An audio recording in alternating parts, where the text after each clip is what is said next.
Hey everybody, before you continue watching the video, make sure you give the channel a like and subscribe. Go and follow us on Instagram. Go and check out all the different social media scenarios. Make sure if you're enjoying the content, go there, like, subscribe, follow, so we can keep putting stuff out. If you've got any questions, leave a comment. All right, make a comment on either of our pages and we'll answer them as soon as we can.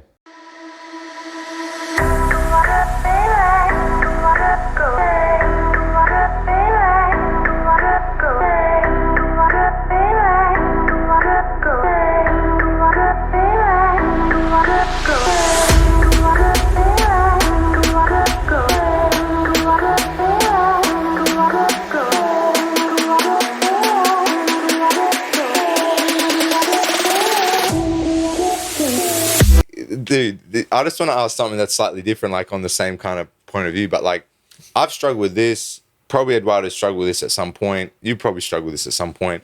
We're bigger dudes in the setting of the world. Yep. You know, anybody that's up of 90 plus kilos or whatever is a big dude. Supposedly, you're a heavier guy and you can rely on certain attributes. What are the like obstacles that you've had to navigate through that? The best thing anyone did for me for that big guy, and because I could tackle as well, and my knees were really good probably back then, and my hips were a lot better, it put me on my back every single time. Yeah. For the first 2 years, I think, Ed's on your back. Even when you could start in the top, Casey on your back. Yeah. That was the best thing. I'd probably play more guard now than being on the top, yeah. But for a big guy, if I'm a big guy starting jiu-jitsu, and if a big guy comes in and they say, and they ask for tips. A big guy that actually come from rugby will have, like, has a bit of physicality. Like you even with the Capewell, like the other day, you know what I mean? Like they kind of go on the bottom. They never train to be like on never there naturally. They actually train to get out from the bottom. They're so explosive and powerful, they never go there. They never done a guard in their life. Kurt Capewell, Ed's talking about from the Brisbane Broncos. But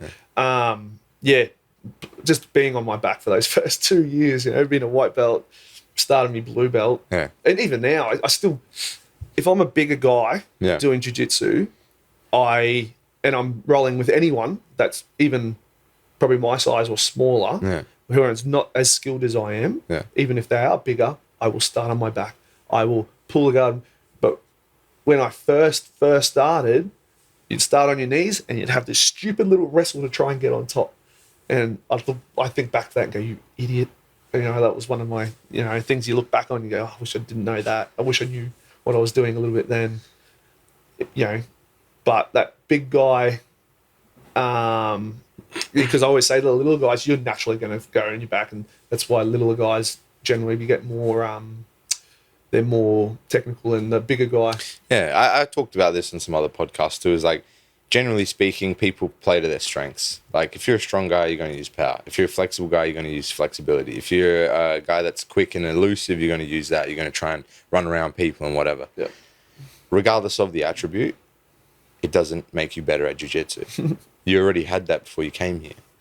Yeah. Now, it can increase your effectiveness of jiu-jitsu if you learn how to build a game of techniques around your attribute. And you should lean into your strengths as a human being. You should. But you still need to work on the shit you're not good at. Man, got to work on those weaknesses. Correct. Yep. And if you're a really big, powerful guy, you might have to be quicker. Or if you're a really big, powerful guy, you might have to work on your mobility and flexibility.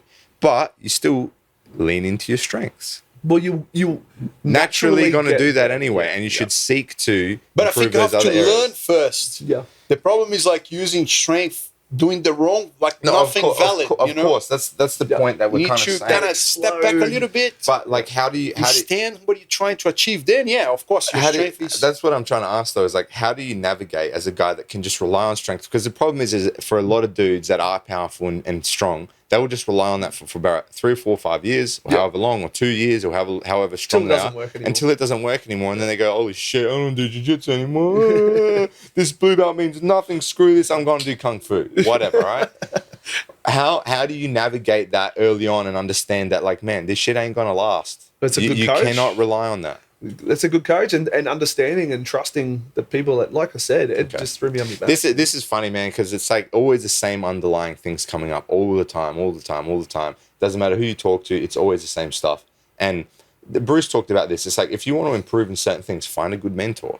Find somebody that's done that shit before and listen to them and trust that they're going to help you with this. You got to listen. You got to be able to take in information, like anything. Everybody knows better though now these days. You've got. They don't. No one knows better. No one knows better. I don't know better. It doesn't. No one knows better. That's someone always better than you at anything. But this is the attitude of somebody that's already been through it and done that. The problem is people that are introducing themselves to this stuff, they don't think like you, man. They don't think like all the people we've talked about because they have not even achieved this position. So the question is, how do you teach the unteachable? Well, you can't. Well, I think there's another lesson that comes that also, aside from the coach, that can be very helpful, is when this person actually trains someone a lot lighter. Yeah. And he gets like completely like, you know, dominated or whatever. So my first time rolling. And that is also, if the guy has a little bit of brain, instead of getting like, oh, he can do that for a couple of times, but he then all over again, he goes, man, this I have to learn this because this is the strength's not. The first time I did jiu-jitsu, you know, for the off-season for footy, and I was 100 kilos, I was fit, I was strong. Powerful, explosive, man. And they said, oh, you can roll with this purple belt. Who would have been? So I was 100 kilos and I was lean, fit. He would have been maybe 70. Maybe he was a purple belt. Do you know who it is? Nah, it was someone at Cooper Reed. Well and truly be a black belt if he kept going by now. But I took him down. He took my back and choked me within 30 seconds.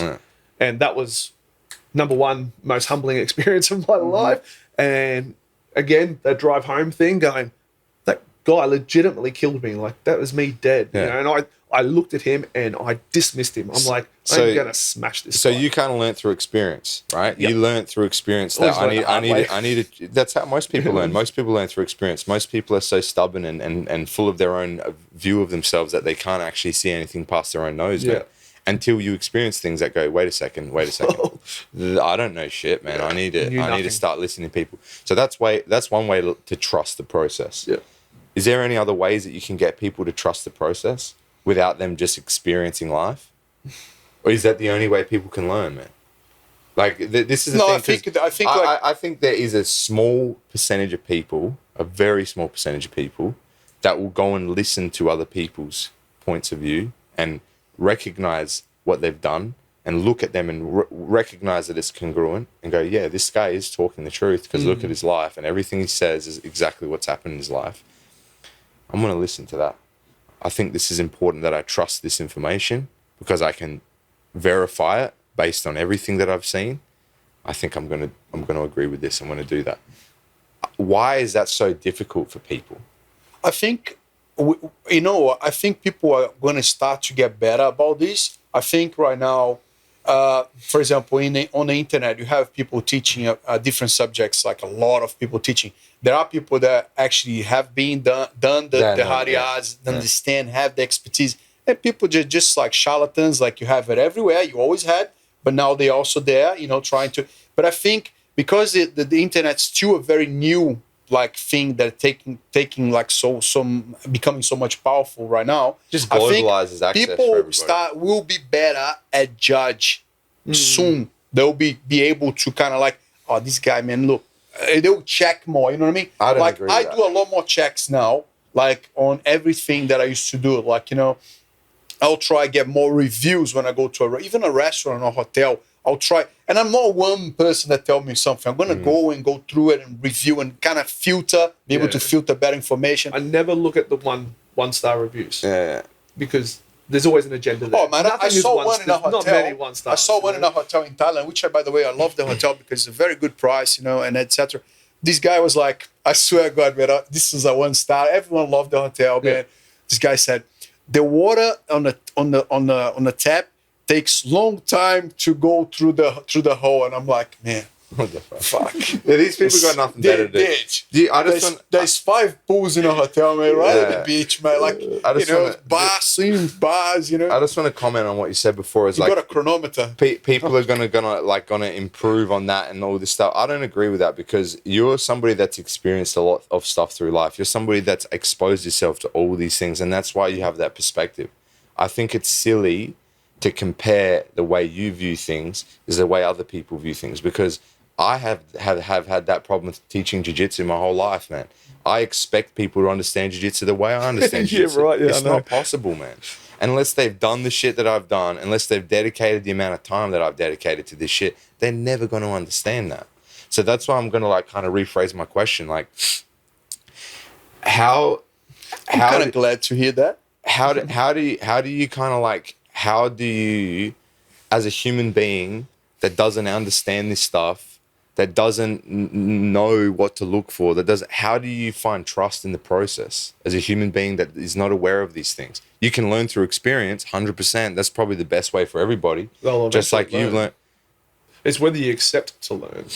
Okay. You know what I mean? So how do you accept to learn then? Like what you makes just keep getting beaten down, don't you? Not just in jiu-jitsu, but in life. No, in life, I know, but like what separates you from somebody that chose to learn to somebody else that chooses not to learn, and why do they refuse to learn? Like where does that attitude come from? Because there's always an easy out. Okay, you haven't learned at school properly and you can't get a job. You never went to university because you never chose to learn properly, right? They don't have a job, so they think, oh, I'll just get the dole. There's an easy out. That's why they don't get to learn. But if they want a better life than that, if they want a better life, they have to choose to learn. They have to. Or else it's just misery, and then they top themselves. Yeah. Thanks for watching the video, guys. Hope you enjoyed. If you did, make sure you give it a like, subscribe, and a follow. Check out all our different social media platforms. There's heaps of content coming out. There's different snippets and content on different platforms. So make sure you're on everything. And again, if it helped you out, recommend to somebody else, and hopefully it'll help them out too.